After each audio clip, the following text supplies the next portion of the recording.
వచ్చినప్పుడు హెల్మెట్ తీసుకురా. ప్రతి క్షణం నీతో నువ్వు యుద్ధం చేయాలి.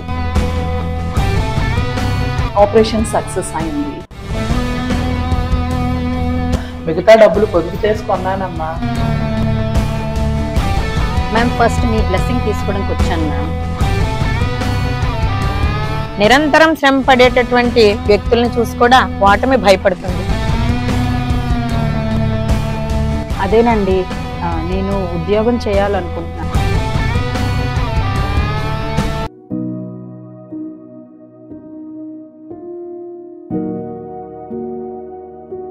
ఏంటి రమ్య, ఎంతసేపు అవుతుంది వచ్చి? ఇప్పుడే 5 minutes అవుతుంది. వచ్చినప్పటి నుంచి దీన్ని ఓదార్చలేక చేస్తున్నాను. ఏంటి శరణ్య, ఏమిటి నీ ప్రాబ్లం చెప్పు. అదే ఎలా బ్రతకాలా, ఆ పిల్లల్ని ఎలా పోషించాలా నాకేమీ అర్థం కావడం లేదు. అసలు ఇంతకాలం నేను ఒక్కసారి కూడా గడప దాటి బయటకు వచ్చిందే లేదు.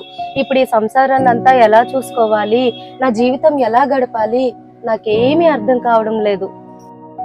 చూడు శరణ్య, ప్రపంచంలోని చీకటంతా ఏకమైన ఒక్క అగ్గిపుల్ల కాంతిని ఎవరు ఆపలేరు. లక్ష్య సాధనకు పట్టుదల తోడైతే సాధించలేనిది ఏమీ ఉండదు. చూడు శరణ్య, నిరంతరం ప్రకాశించే సూర్యుని చూసి చీకటి భయపడుతుంది.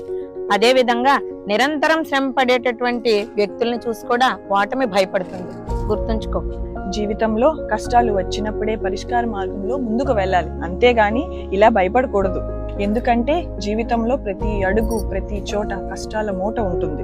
అది భయపెట్టడానికి కాదు, ఎలా బతకాలో నేర్పించడానికి. అందుకే సంతోషాలు వచ్చినప్పుడు పొంగిపోకూడదు, కష్టాలు వచ్చినప్పుడు పొంగిపోకూడదు. ఇలాంటప్పుడే ఆత్మస్థైర్యంతో ముందుకు వెళ్ళాలి. ఇంకా నీ జీవితం గురించి, భవిష్యత్తు గురించి నీకు నమ్మకం కలగకపోతే మా కాలనీలో ఉండే అనసూయ మేడం దగ్గరికి తీసుకువెళ్తాం. ఆమె నీకు కావలసినటువంటి ఆత్మస్థైర్యాన్ని ఇస్తారు. మనిషి జీవితంలో ఎంతో ఎత్తుకు ఎదగాలనుకుంటాడు, కానీ అది కొందరికి సాధ్యం అవుతుంది, కొందరికి సాధ్యం పడదు. ఎందుకంటే వాళ్ళకి ఫ్యామిలీ ప్రాబ్లం కానియొచ్చు, ఫైనాన్షియల్ ప్రాబ్లం కానియొచ్చు. ఇలా ఎన్నో ఇబ్బందులు ఎదురవుతాయి. ఎన్ని ఇబ్బందులు ఎదురైనా దాన్ని మనము ఎదురించి ముందుకు వెళ్ళాలి. సక్సెస్ అనేది ఊరికే రాదు. కన్నీళ్లు పెట్టుకోవాలి, కష్టాలు ఎదుర్కోవాలి, బాధలు తట్టుకోవాలి, మనసుకి గాయాలు తగలాలి, ఎదురు దెబ్బలు తినాలి, సహనంతో మెలగాలి, గుణపాఠం నేర్చుకోవాలి. ప్రతి క్షణం నీతో నువ్వు యుద్ధం చేయాలి. అనసూయ మేడం చాలా చక్కగా చెప్పారు. నిజంగా చాలా అద్భుతంగా మాట్లాడారు మేడం. మీరు ఈ వయసులో కూడా చాలా యాక్టివ్ గా ఉన్నారు మేడం. ఈమె నా ఫ్రెండ్ శరణ్య చాలా బాగా చదువుకుంది, కానీ జాబ్ చేయాలంటే ఏదో భయం. భయం ఎందుకమ్మా? ఈ కాలంలో స్త్రీలు అన్ని రంగాల్లో పనిచేస్తున్నారు. మనం తలుచుకుంటే సాధించలేనిది ఏమీ ఉండదు. ఉదాహరణకి నా జీవితంలోన జరిగిన ఒక సంఘటన చెప్తాను.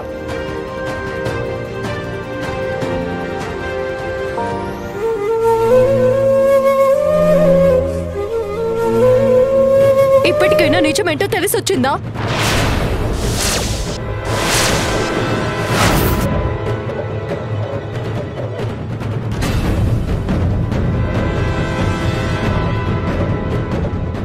రూపా, రూపా, నాకు కొంచెం తలనొప్పిగా ఉంది.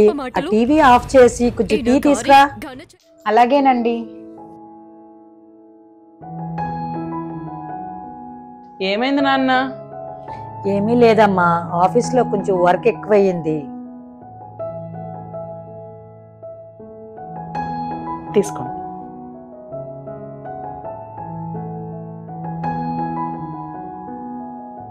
రూపా, నువ్వు బాగా చదువుకున్నావు కదా, టీవీలు చూసి టైం ఎందుకు వేస్ట్ చేస్తావు? ఏదైనా ఉద్యోగం చేసి మన ఫ్యామిలీకి హెల్ప్ చేయొచ్చు కదా. అలాగేనండి. అమ్మగారు, టైం అయిందండి, ఇంటి దగ్గర మా అమ్మాయి ఎదురు చూస్తుంటుంది, వెళ్ళొస్తానండి. అలాగే లక్ష్మి, రేపు త్వరగా వచ్చాయి. అలాగే అమ్మగారు. రూపా, త్వరగా టైం అయిపోతుంది. 2 minutes అండి, అయిపోతుంది. నాను బాయ్. Mummy bye.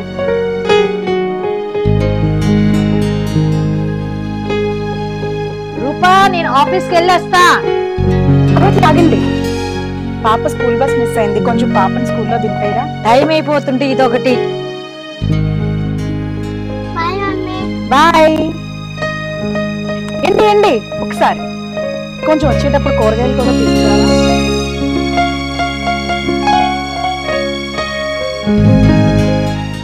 పెళ్లి చేసుకుంటానని ఆశపెట్టి నాతో తిరిగి నన్ను మోసం చేసి పారిపోతావా? రేపు నేను సెలవు పెట్టాను, మార్నింగ్ రెడీగా ఉండు. సరేనండి.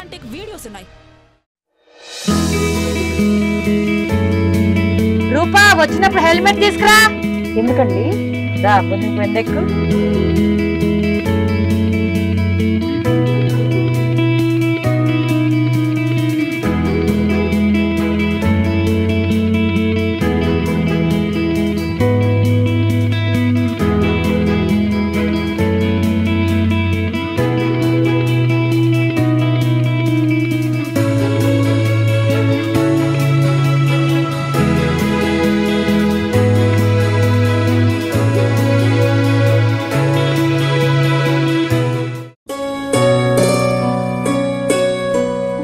లక్ష్మి, నాకు బండి డ్రైవ్ చేయడం వచ్చేసింది తెలుసా? ఏమండి, ఈసారి పాప బస్ మిస్ అయినా నేనే తీసుకెళ్తాను, కూరగాయలు కూడా నేనే తీసుకొస్తాను. అత్తయ్య గారు, ఇకపై బ్యాంక్ పనులు కూడా నేనే చూస్తాను, కరెంట్ బిల్ కూడా నేనే పే చేస్తాను ఆన్లైన్ లో. ఈ రోజు మీ అబ్బాయి నాకు అన్ని పనులు చక్కగా ఎలా చేయాలో నేర్పించేసాను.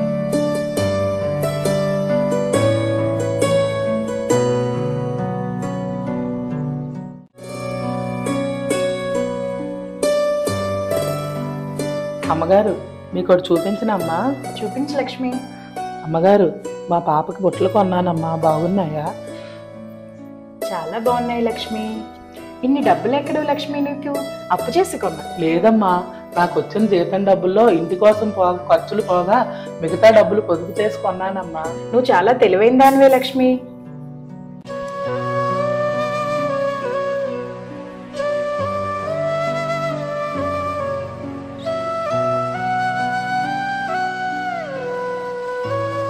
అమ్మగారు, లక్ష్మి, అవి నిజంగా నువ్వు పొదుపు చేసిన వాటితోనే కొన్నావా? అవునమ్మగారు, నేనే పొదుపు చేశాను. అమ్మగారు, మీరేం అనుకోనంటే ఓ మాట చెప్తానమ్మా. మా ఆయన ఆటో డ్రైవర్గా పనిచేస్తున్నారమ్మా. ఆయన సంపాదించిన డబ్బులు ఆయన ఖర్చులు, ఆటో ఖర్చులు పోగా మిగతా డబ్బులు ఇంటి ఖర్చులకి ఇస్తాడమ్మా. అప్పుడు నాకు అనిపించింది, ప్రతి చిన్న విషయానికి ఆయన మీద నేను ఎందుకు ఆధారపడాలి. అప్పుడు అనుకున్నాను, ఏదైనా పని చెయ్యాలని. నేను చేయగలిగిన పని ఇదే. నాకు ఇందులోనే చాలా ఆనందం. నేను సంపాదించిన డబ్బులు నా కోసం, నా కుటుంబం కోసం ఖర్చు పెట్టడంలో చాలా ఆనందం ఉంది.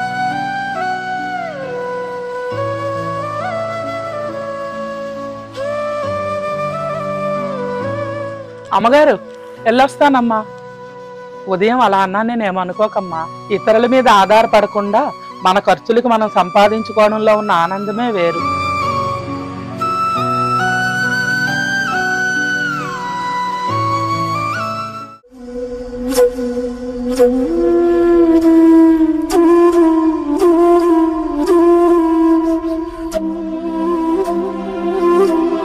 ఏమండి, నేను మీతో ఒక విషయం మాట్లాడదాం అనుకుంటున్నాను.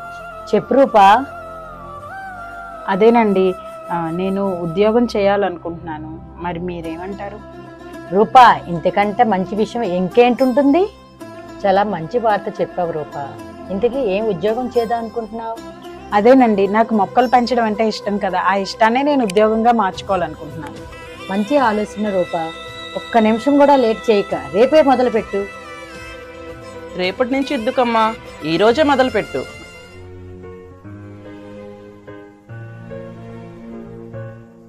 రూపా, రూపా, లేరా లేరా, ఇక్కడ చూడు, నీ ఫోటో పేరు పడింది. ఏంటండి అంత కొంపలు మునిగిపోయే వార్త అంత గట్టిగా పిలుస్తున్నారు? నీ ఫోటో పేరు పేపర్లో పడింది రూపా.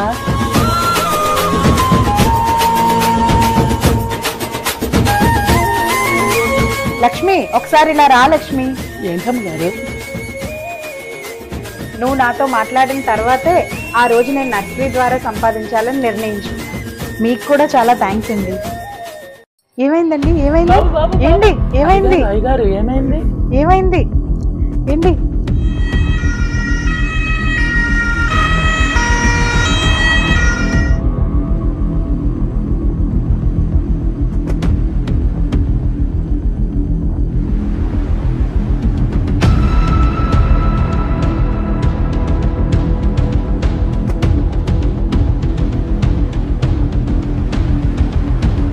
మందులు యూజ్ చేయండి. ఇవి టెంపరీ రిలీఫ్ కోసమే.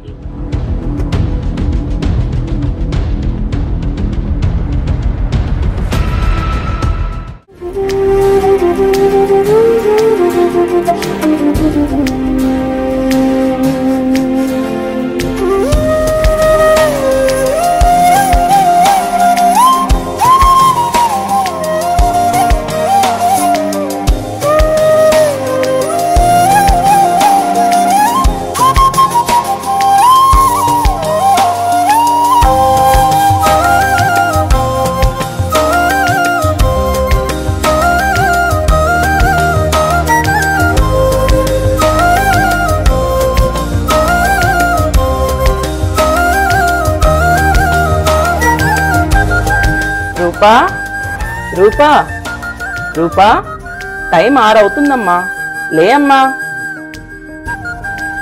రూపా, కొంచెం ఎక్సర్సైజ్ చేయొచ్చు కదమ్మా, అధిక బరువు మంచిది కాదు.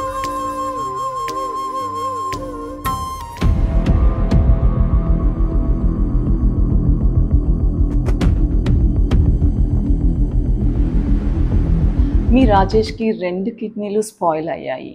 మేము చాలా ట్రై చేసాము కిడ్నీ కోసం, కానీ అది సాధ్యపడలేదు.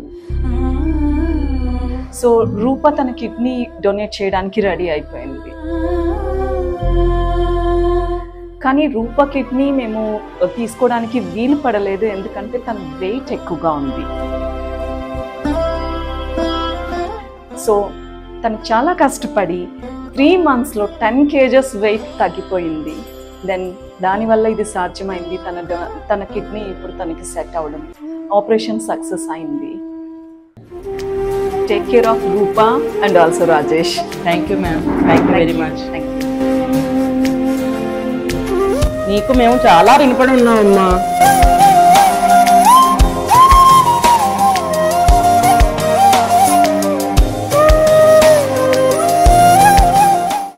అలా మా కోడలు ఎంతో ధైర్యంగా ముందడుగు వేసింది. చూడమ్మా శరణ్య, ముందు ఉన్నది నీ జీవితం.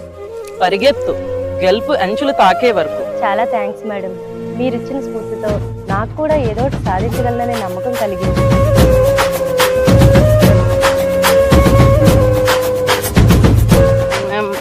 హాయ్ కమలిక, ఎలా ఉన్నావు? మొత్తానికి సాధించావు. చాలా హ్యాపీగా ఉంది కమలిక నిన్ను ఇలా చూడడం. మీ మోటివేషన్ క్లాస్ వల్లే నేను ఇంటర్వ్యూ క్రాక్ చేయగలిగాను. నాకు వైజాగ్ సిటీలో పోస్టింగ్ వచ్చింది మ్యామ్. ఫస్ట్ మీ బ్లెస్సింగ్ తీసుకోవడానికి వచ్చాను మ్యామ్. చూడమ్మా శరణ్య, తిను కూడా ఇలాగే భయపడేది, ఇప్పుడు అందరినీ భయపడుతుంది ఏసీపీగా.